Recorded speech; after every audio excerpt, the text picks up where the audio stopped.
All right, good Saturday morning to you, Mizzou fans. Appreciate you starting a big sports weekend with us here on the Baseline View, PowerMizzou.com's pregame basketball show. We do this before every Missouri basketball game, and it's been a little while since we've done this, 11 days to be exact. Missouri had two games postponed in that time frame due to COVID issues in the program. Conzo Martin told us on Thursday he expects to be full strength and have everybody available for today's noon tip-off on the SEC network at Texas A&M. We're going to talk about this one, break it down for the next hour. We're going to let you hear from Xavier Pinson. We talked to Travis Brown, who covers Texas A&M hoops. So we'll have Mitchell Forty at the tail end of the show.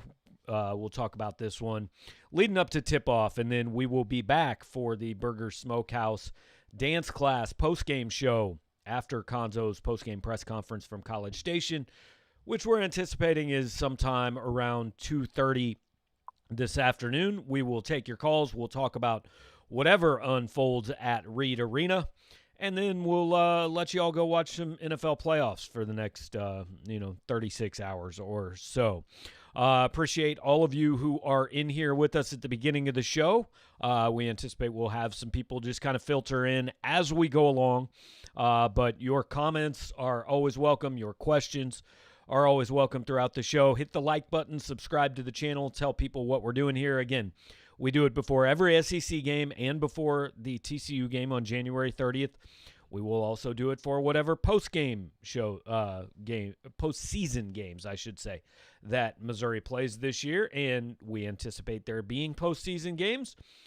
But games like today could go a long way toward determining if that is going to happen. Over to my right on your screen, I believe it's to my right. Yeah, it should be to my right as you look at it. It's to my left as I look at it. But we've got some stats and some facts about the game and all that. We will pop that in and out throughout the show.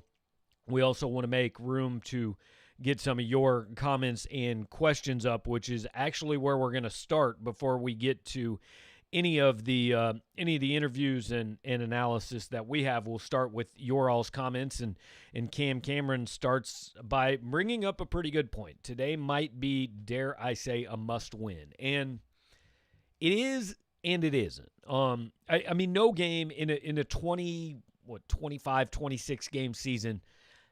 No one game is a must-win. Like, Missouri can lose today and still make the SEC tournament, make the NCAA tournament and all of that stuff. So, in that regard, if they lose, the season's not over, all that. However, Texas A&M they're just not all that good. They're a little bit like Missouri, but much less good at it. They are averaging 57 points a game in SEC play. I think in the last four SEC games, they've scored like 50, or the last four games they played, they've scored like 54, 54, 54, and 56. They had to go on a 12-5 run to get to 56 and beat Mississippi State 56-55 in the last game. Now, understand, Missouri lost to Mississippi State in the last game, and Texas A&M beat Mississippi State in the last game, as Jake Shell points out. So, yeah, it's possible that A&M can win this game. I don't want to pretend that it's not in the realm of possibility. But this is the type of game to me that if you are going to be what Missouri thinks it is, what you guys want it to be, you go win this game. I said that last week when we thought Missouri was going to play Mississippi State and LSU in the week. I said, if you're what you think you are, you've got to win one of these two. Well, they lost the first one, then the second one obviously got postponed. Had you won that game at Mississippi State, this one, there's a little margin for error. You can lose this one. But you kind of took that margin for error away. And A&M they're not very good. I would say they're probably 12th in the SEC, 11th, somewhere around there. They're better than Vanderbilt, I think. They're better than Georgia, I think. They might be better than South Carolina, which has only played 5 games on the season, so it's hard to know exactly what South Carolina is. But A&M is a team that I expect to be playing on that first day of the SEC tournament when you've got the 11-14 and 12-13 matchups. If they're not playing, I think they will be an underdog in their first game because I don't see them finishing higher than ninth in this conference. So if you want to be top four in this league, if you want to be a team that is being discussed for, a top four seed in the NCAA tournament, I think you need to go win this game. Again, not a must win, but if Missouri doesn't win this game, I think we can kind of throw a lot of that stuff out the window and we can start being a little bit honest about what this team is, which is, probably an NCAA tournament team still, hopefully an NCAA tournament team, but maybe not one that we should talk about the way we were talking about it 2 weeks ago. And look, I understand Missouri's been off for 11 days. You don't know what to expect coming back from the COVID break, all that. Guess what? Teams have schedule issues all over the country this year. That to me is, we don't get to build that in as an excuse before the game. It just is what it is. You need to go win. That's where I think Missouri finds itself at this point. Justin Ferguson says, hopefully we see a better Drew Smith today. And he has definitely struggled the last few games. And Mitchell Forty actually asked Konzo on Thursday, hey, I've seen his wrist taped. He's been banged up. Has that been affecting him? And Konzo said, not at all. He's out there. He's ready to play. Now, Konzo is also not a guy who injuries aren't injuries to Konzo until they mean you don't play. Michael Porter was injured. Jonte Porter was injured. Mark Smith was injured. Drew Smith is not injured in Konzo's mind, even if he does have some health issues going on. So I'm not going to say the wrist is not impacting him at all, but he's out there. Missouri needs more from him. Missouri needs more.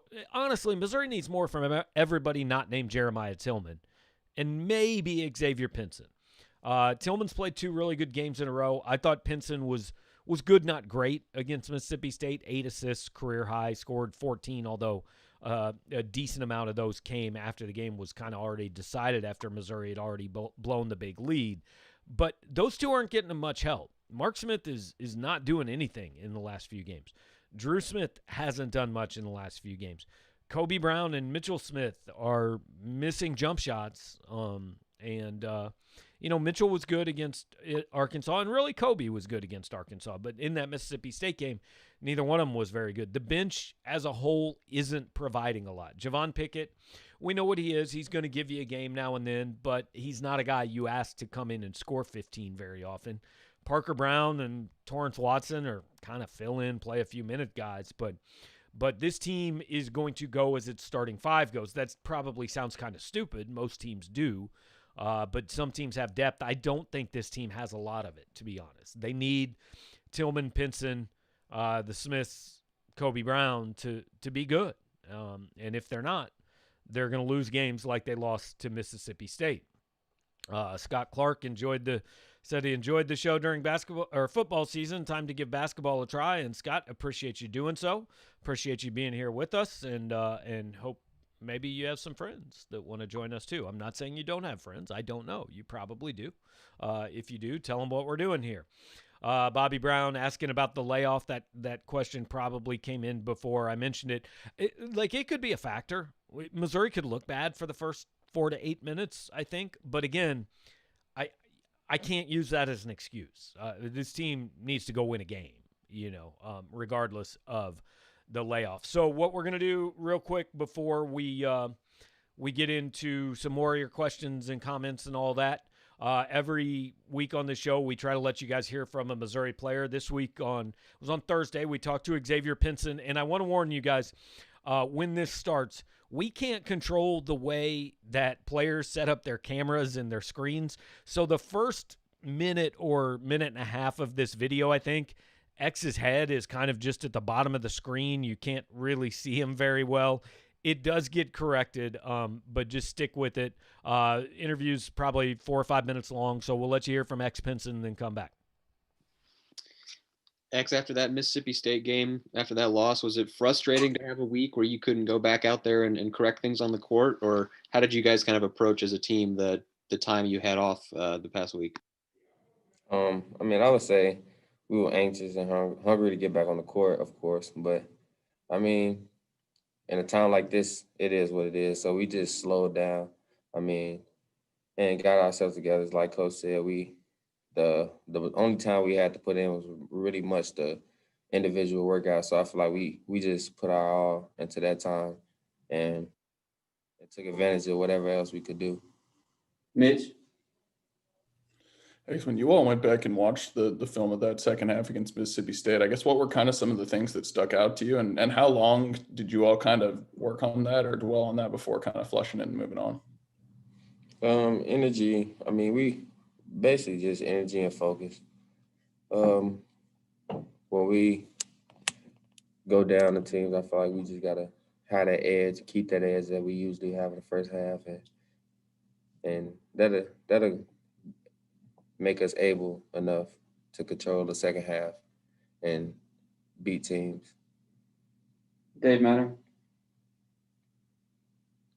Sorry about that. Hey, X, what do you guys have to do to kind of bring back what you guys were able to do in the first half? I mean, was that a reminder that this team can play really well on both ends for long stretches? Was that as well as you guys have played this year, you feel like?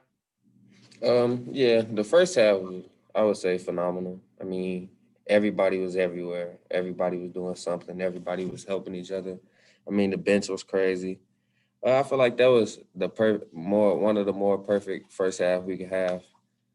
But I mean, like you said, I mean, we gotta have that same energy coming out in the second half, of course, and that's what we're working on, and that's what we're gonna do. Ben Arnett? X, how important have the full team workouts that you had yesterday, you're having today, probably tomorrow after the pause? How important are these opportunities to come together as a full group as you look to play your first game in a week and a half? Well, it's a relief. I mean, I feel like we've been away for a minute, so I feel like this should just, I mean, bring everybody back together. I mean, we never left. I mean, it was kind of normal for us. I feel like because we didn't expect it, but you got to be ready for anything in a time like this. So I feel like when we came back, it's just the same mentality that we went in to start the season. The same mentality as always. Eric Long? Hey, X, is it easier as a player to diagnose what went wrong or what you need to do more of when you have arguably your best half of the season and your worst half of the season in the same game? Wait, say that again? My bad. No, you're good. You said the first half was phenomenal earlier on, and you've said the problems that happened in the second half. Is it easier as a player to see what went wrong and then what you also did right and back when you have those halves kind of back to back in the same game? I mean, yeah, I would say, I mean, it's super easy. I mean, as long as you watch film, I feel like, I mean, in the moment, of course, you wouldn't know. I mean, you know the things that are wrong, I feel like, but you wouldn't know exactly what's wrong until after when you watch the film. So I feel like just us watching film and studying it and seeing body language. Well, it wasn't body language, but seeing little things that keyed into why they came back and then won the way they won. Sweetie? Hey X, after a game like that and digesting it, is there one guy who kind of addresses the team and kind of like, hey, we can't have this, or is it more of kind of a group thing where everyone, is kind of on the same page? I mean, it doesn't have to come down to one guy getting on everybody, but I feel like we're more of a group type of team. I mean, we all, if one person sees something wrong, of course they'll say something. But I mean, I feel like once that one person says something, we all just regroup and come along and we try to figure out what's wrong and get it right. Last question for X so we can get Jeremiah through before practice. Joel? Hey, X, what was the initial response like to find out there was a positive case in the program? And was that break kind of like a relief, or was it like frustrating to be away for a few days? I mean, of course it's kind of frustrating because we're in season. But like I said, in a time like this, you have to be ready for anything. So I feel like it was a relief and frustrating, but more of a relief because, I mean, like I said, the individual workouts were good. I mean, Coach had us running in those. So, I mean, conditioning-wise, I feel good, but I don't know. I kind of see this as a positive. I really don't see it as a negative. So Mizzou back in action again, first game in 11 days. And honestly, I think when you have a break like that, you say, hey, it's a great thing. And if you don't have a break like that, you say, hey, we don't want a break. We want to keep playing. We have momentum. Whatever situation your team is in, you spin it toward the positive. And this game, look, A&M beat Mississippi State last time out. They beat Auburn earlier in the year, which started 0-4 before actually starting to play pretty well in the SEC with Sharif Cooper. But A&M's not very good, guys. They're averaging 57 points a game in SEC play.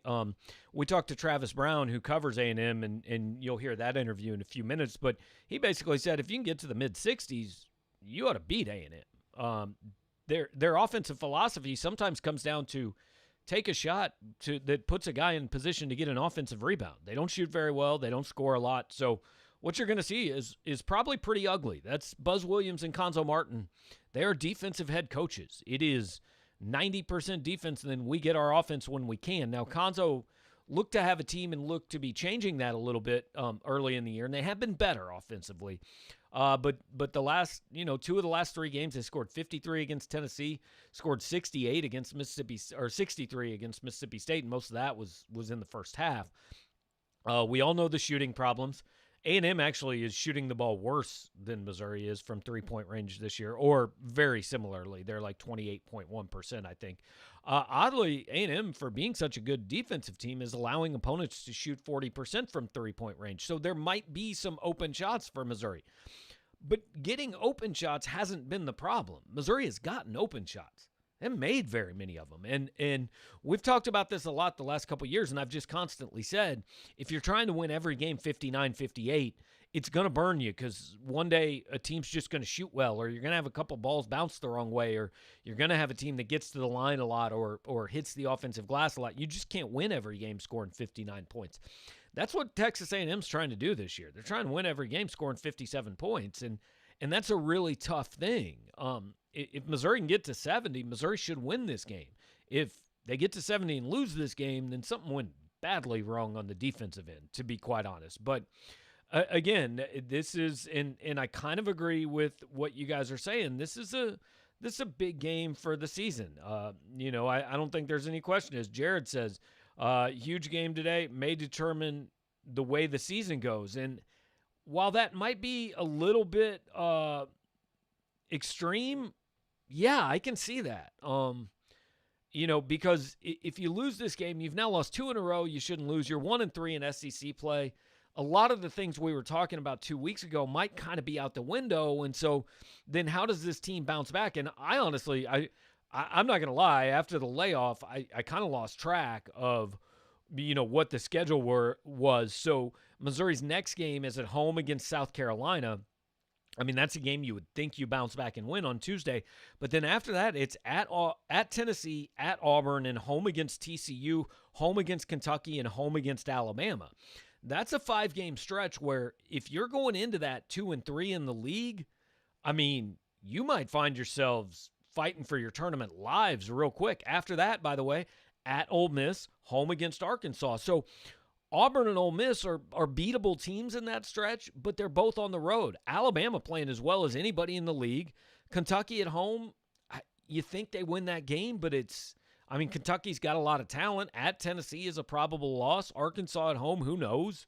So my point is they've got 2 games that they need to win to get themselves back in the position where maybe they do have a little bit of margin for error if they don't play well on a certain day, So Scott Clark saying that Mark Smith should be benched as a starter, but we don't have an option to replace him. The depth on the team is the Achilles heel. And yeah, that certainly is, depth certainly we were talking about. It's an issue. I mean, Missouri just doesn't have much offense off the bench. Mitchell Smith is the only player off the bench that scores very often. Again, Pickett does it sometimes. Parker Brown is not a guy that really I think you count on for a lot off the bench. Same with Torrance Watson. I mean, they're just guys that they're getting 8 to 10 minutes a game, and they haven't done it yet. This is basically a 7-man rotation. And the 2 guys off the bench, what this team doesn't have is a Mike Dixon off the bench, a guy that can come in and give you offense off the bench. Now, if you put Mark Smith on the bench, that gives you that. But then it also puts Javon Pickett in the starting lineup. And, I don't know which one's better or worse, honestly. The minutes probably wouldn't change a lot. But yeah, they basically are playing 7 guys. Garrett says, when I look at this team compared to any other high major squad, I'm always dumbfounded by how awkward and unathletic we look comparatively. I'm not going to say any other high major squad, but the athleticism is, like they've got one great athlete on this team, and that's Pinson. I think Tillman is a really good athlete for his size.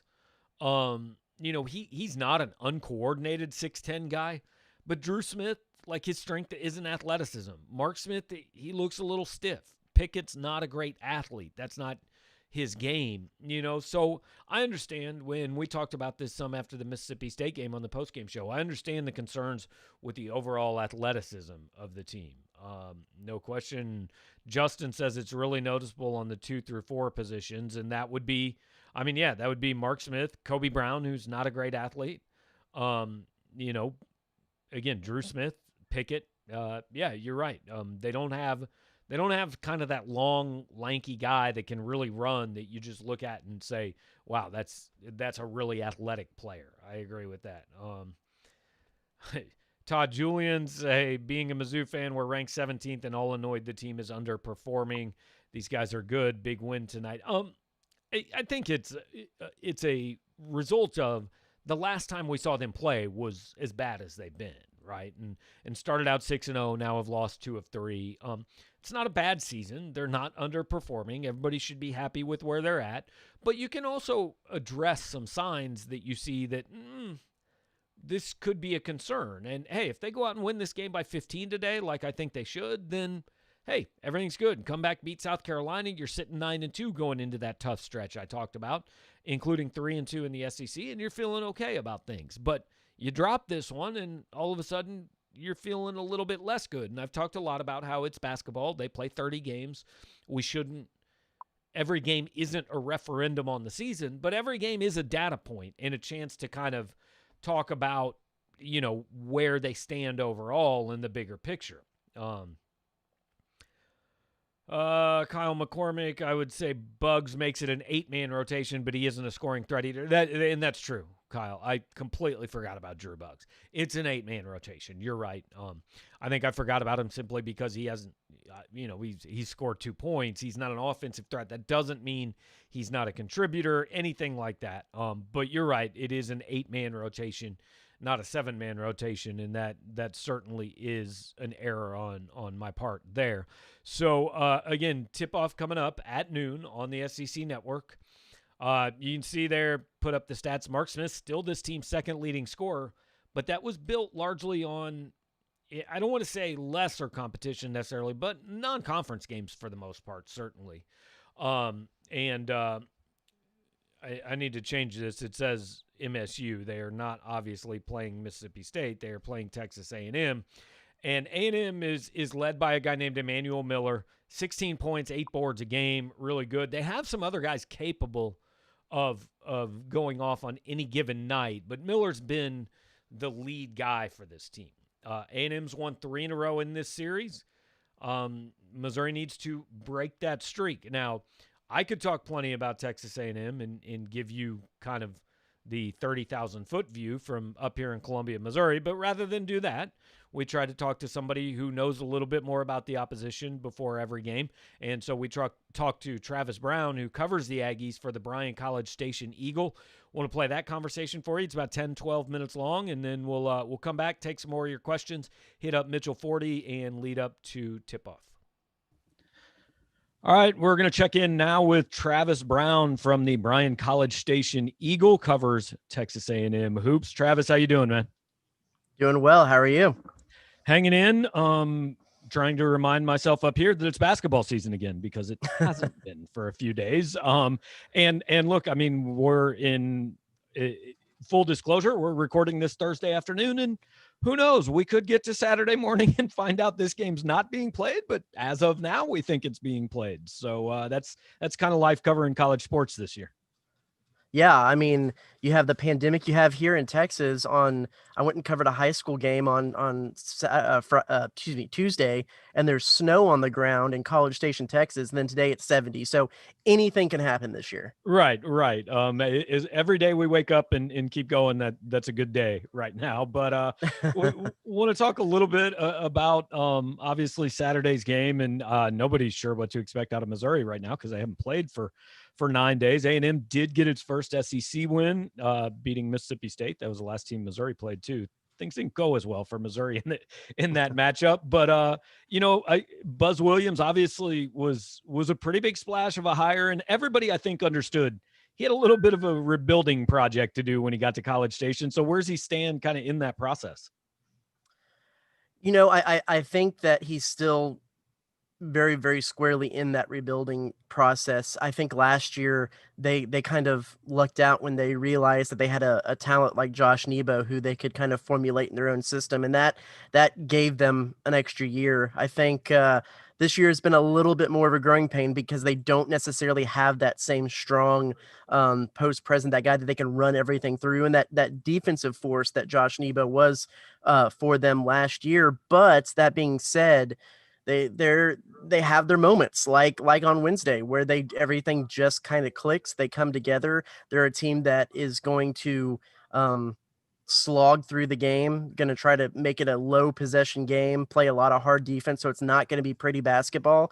And if they can bring the opposing team down to that level and just kind of make it an ugly basketball game, they have a chance. And that was exactly what happened against Mississippi State, with it being a little prettier considering they hit 14 field goals in the second half, which, I mean, even Buzz Williams said after the game that just doesn't happen to them with this team the last 2 years. So that makes things a little prettier. But yeah, if they can bring teams down to their level of just defensive minded, grinded out basketball, they can have a chance.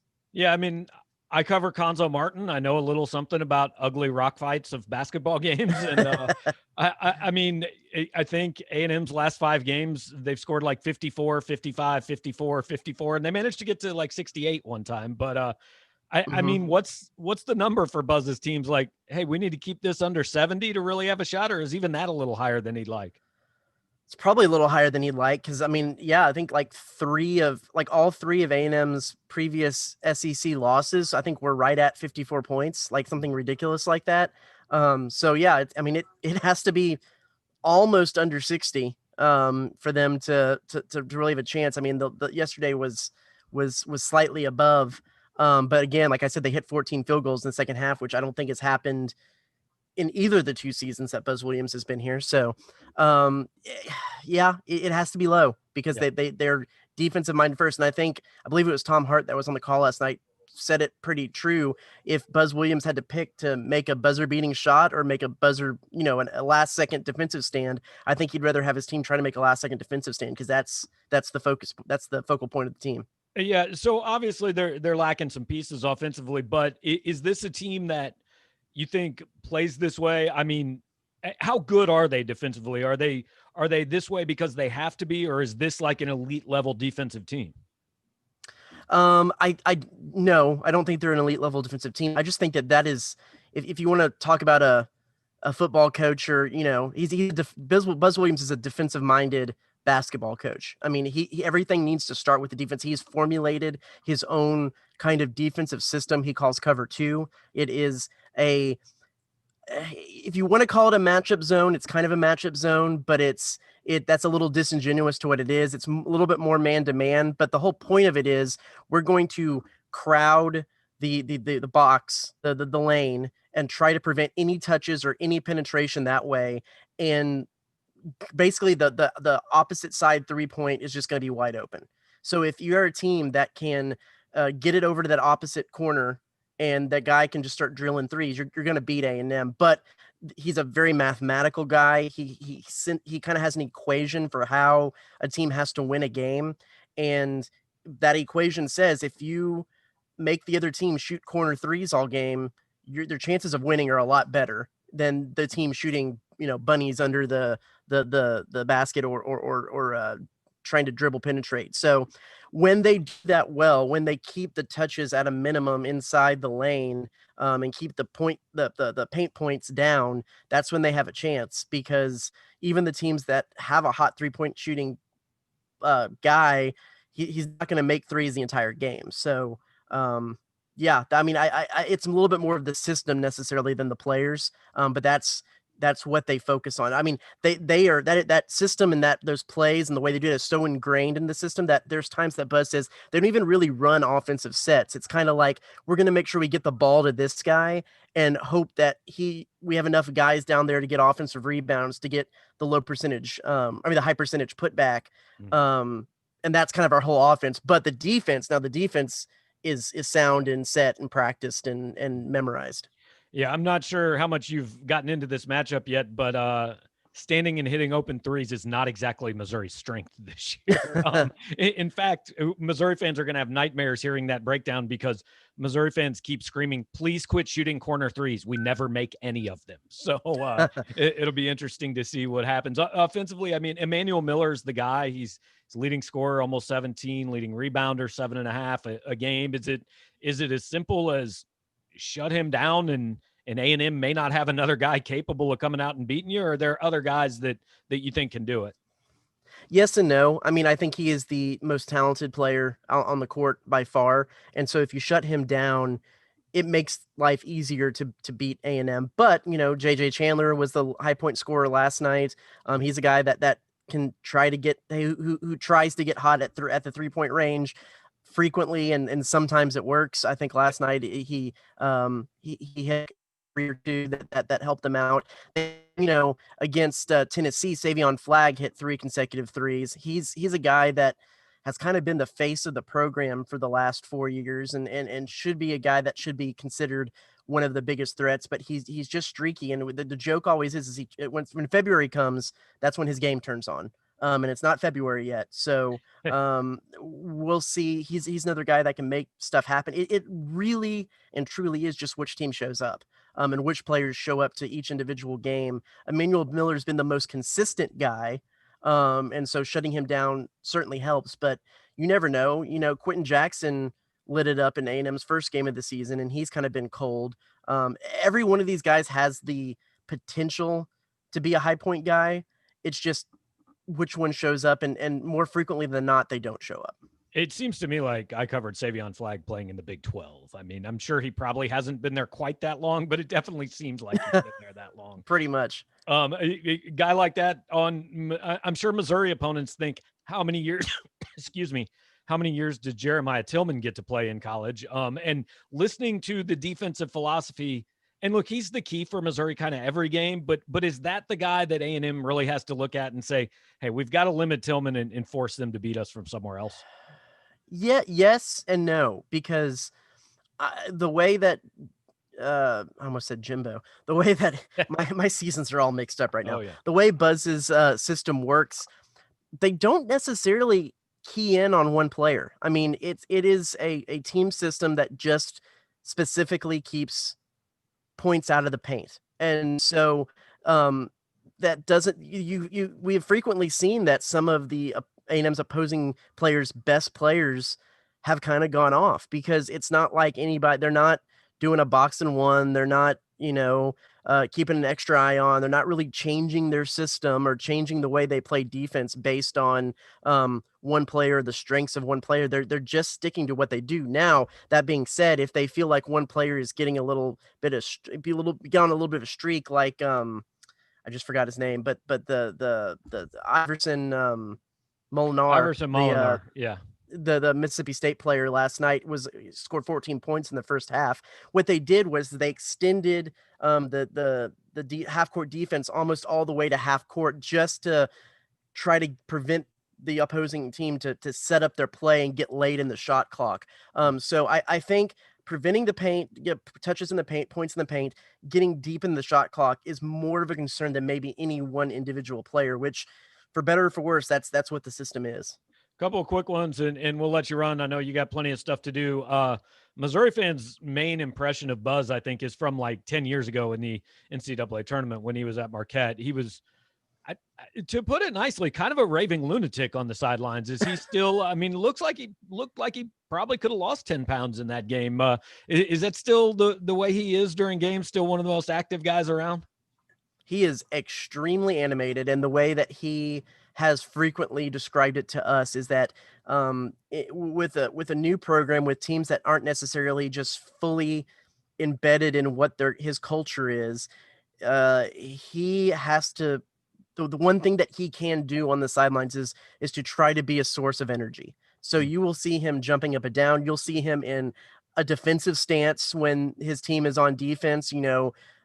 Like pantomiming what he would be doing out there.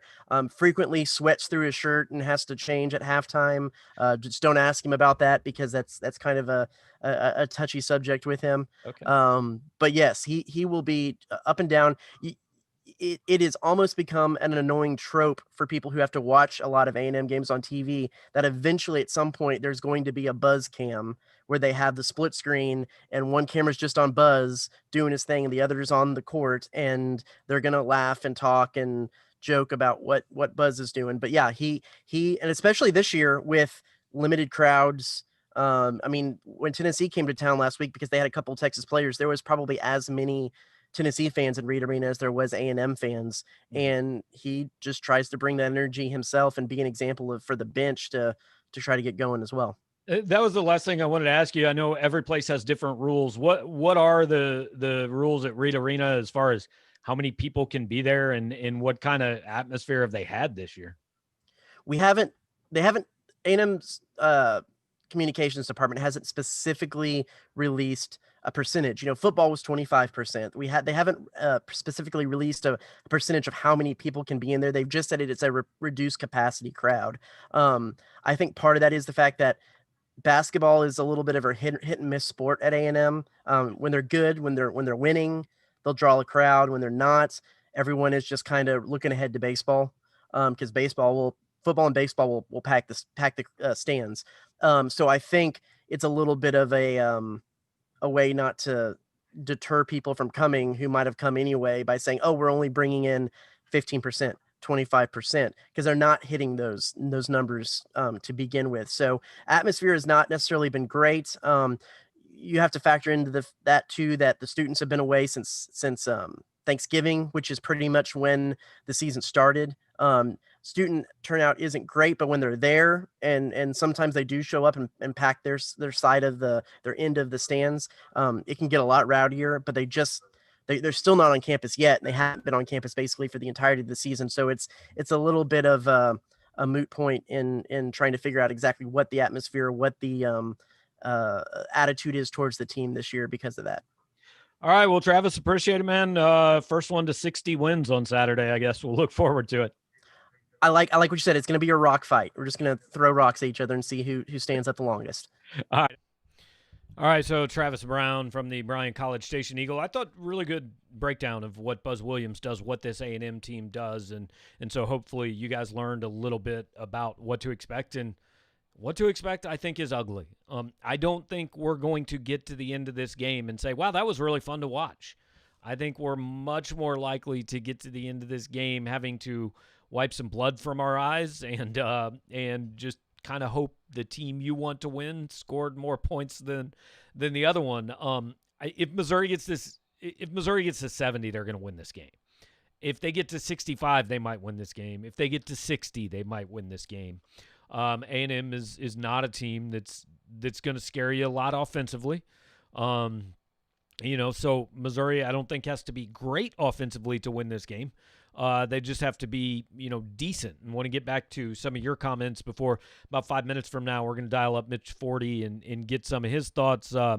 Bobby Brown saying, I'm glad we're talking about basketball again. What worries me is what does next year look like? And Bobby, at some point on every one of these basketball shows, we kind of talk about that. And I totally get it. You're right. Next year is concerning, but it's been a long time since Missouri fans have had a season to be interested and engaged and excited about. And so I try as much as possible to not worry about, hey, what next year is until this one's over. But also it is why you do need to take advantage of this year and build some momentum and some excitement around the program and all that, so that you can sustain, if next year's a step back, so you can sustain that. And Todd Julian brings up kind of the counterpoint, go 500 in league play, get to the big tourney and see what happens. And yes, but the hesitation there ties back into what Bobby said, which is, okay, this is year 4. Is just going 500 in the SEC and getting to the tournament, is that the goal? Is that the high point? Because it feels like the ceiling should be higher, especially because this team is 17th in the country and is 7-2 right now. And the goal to me should be better than 15-9 and just get in. The goal to me, when this team started the season the way it did at 6-0, the goal to me clearly became top 4 seed in the SEC, maybe top 4 seed overall in the big tournament. That was my expectation 2-3 weeks ago, and I don't think that should change based on just a couple of tough losses. Speaking of some of the non-conference stuff, and Missouri had a pretty good schedule. Illinois currently down 15 in the first half, make that 17 in the first half to Ohio State. Rough day there. E.J. Liddell for Ohio State, 13 points right now. So Illini taking one on the chin a little bit. That's in Champaign. That's a home game.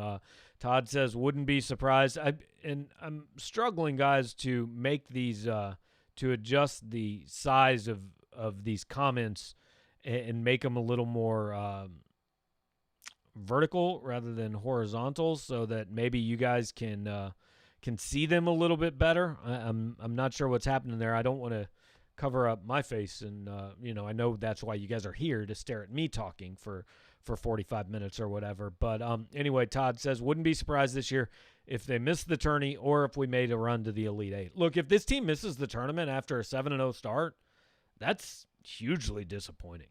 Or a 6-0 start, I should say. They missed the tournament. That's nothing good, and you should not feel good about the future or the direction of the program. Elite Eight, sure. I mean, once you get in, the tournament's a crapshoot. It's 6 one-day seasons, and we've seen plenty of teams get hot for 3-4 days and make runs that weren't expected. Cam Cameron says, think somebody this team could use is Trey Jackson. Yeah, I mean, he was a good athlete. He showed some promise last year. I've said I think that's the one that you can say I think Konzo mishandled that a little bit. Now, look, there's more that goes on behind the scenes than we know, obviously. So I don't want to say he mishandled it. On the surface, it appears maybe Trey should have gotten a little more playing time last year to keep him here for this year, because how much he would help, I don't know. He would help more than Ed Chang is currently helping, or more than Jordan Wilmore is currently helping, because neither of those guys is playing much. Now, maybe wouldn't for the future, but, I understand the Trey Jackson question. Floyd the Barber has a football question in the comments. We'll get to that. Actually, we might get to that when Mitch comes on. Lucas says, more or less, Tillman will decide today's game. If he plays well, they win. Or if Mitch magically learned how to shoot a corner 3 during this break. I mean, look, if A&M's going to leave the corner 3s open, Missouri's going to take them. And they need to make some. I don't think there's any question. But, I think Tillman kind of determines almost every game for Missouri, to be quite honest. I mean, he's the most important player. When he plays the way he did against Arkansas, Missouri is almost never going to get beat. When he plays the way he did against Mississippi State, that obviously gives him a shot. Now, it didn't work out in that game, but I think Jeremiah Tillman certainly is the most important player on the court. And obviously the most important part of this show is Mitchell Fordy's here. So what's up, Mitch? How you doing, man? Hey, can you hear and see me? Because I cannot see you, but I can hear you. I can see and hear you. So that's actually a bonus for good, you. good. Like, you can hear me, but you don't have to look at me for the next 10 minutes. So that's good. Yeah. So Seems like my connection's a little choppy, but we'll figure it out. We've been kind of breaking this one down, and like we texted about this morning, we can already pretty much say we're not going to get to the end of this game and say, well, that was really entertaining and beautiful to watch. They're going to throw rocks at each other for 2 hours, and the one that hits the other one more is going to win. All right, Mitch may have lost me. Yeah, Mitch is not reacting to me, so we're gonna hang up and we will try that. We'll try it again and see how it goes. Anyway, so yeah, technology's fun.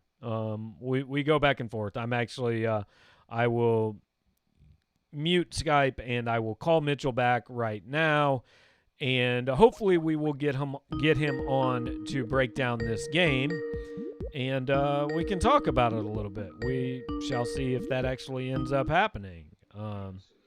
Okay, now Mitch is back. Is that any better? Can you hear me or see me? It seems to be a little bit better. Yeah, hopefully. Okay. Yeah, we're kind of just immediately cutting in and out, so I think my connection was a little unstable there, but hopefully it's better now. So, all right. Well, we only need to work for like 8 minutes, so hopefully it will. But like we've been saying about this game, what we're pretty certain of is that we're not going to get to the end and say, well, that was really fun to watch in good offensive basketball.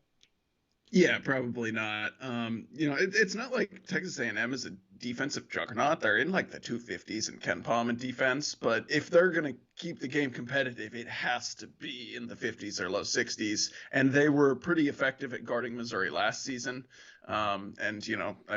This Missouri team, while it has scored at times this season, it's not exactly the most consistent shooting team. So, yeah, I think there's a good guess that it's going to be a lower scoring game. I can see this game being really frustrating for Missouri fans, too, because we were talking to Travis Brown about this A&M team, and he said the entire defensive philosophy is force the ball to the corner and make teams make that three-pointer from the corner.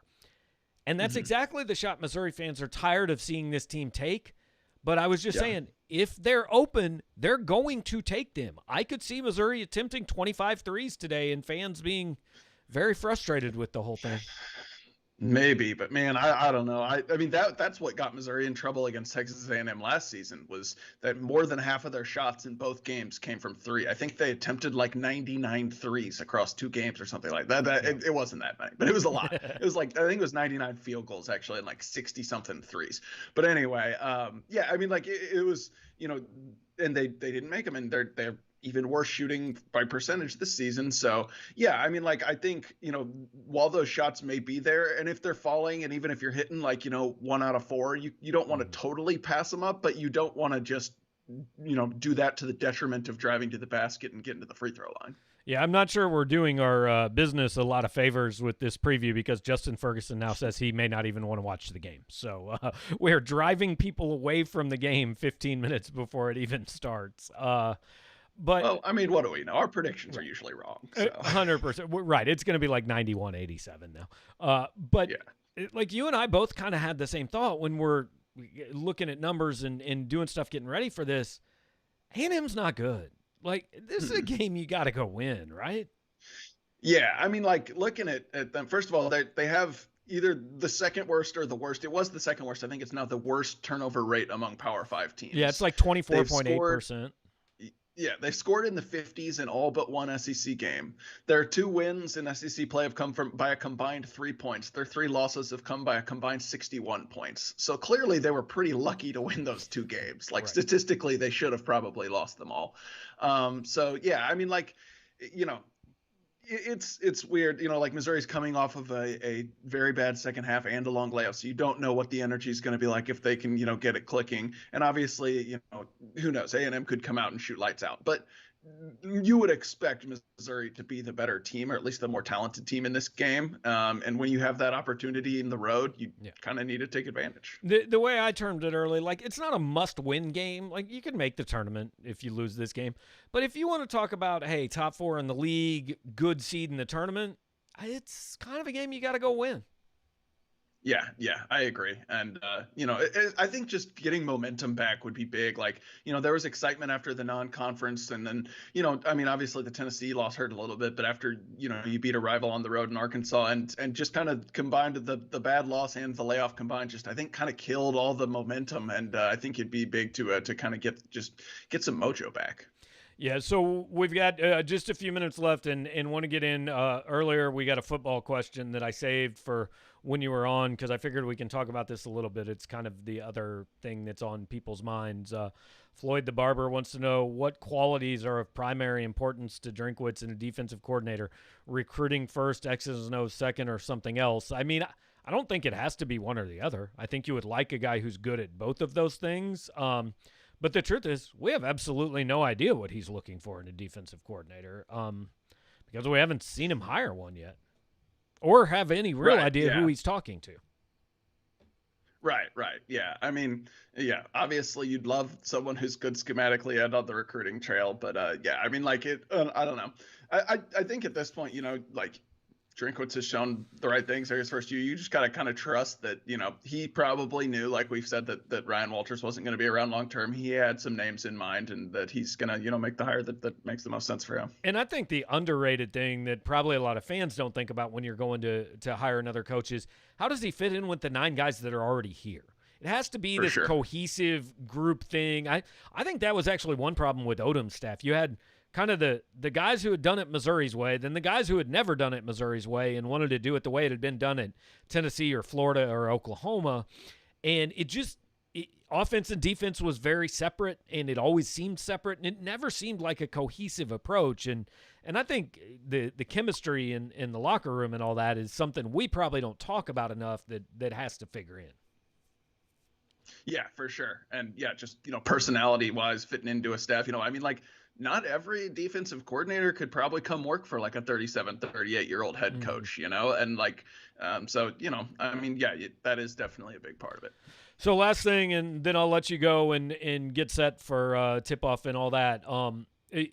We talked about how this is a big game, but then I started looking at the schedule because I had pretty much not looked at the schedule when they were off for a week because I was just kind of like, well, I don't know. They're not playing. I'll look at the schedule when I need to look at it. And so they've got at A&M and then home against South Carolina in the next 3 days.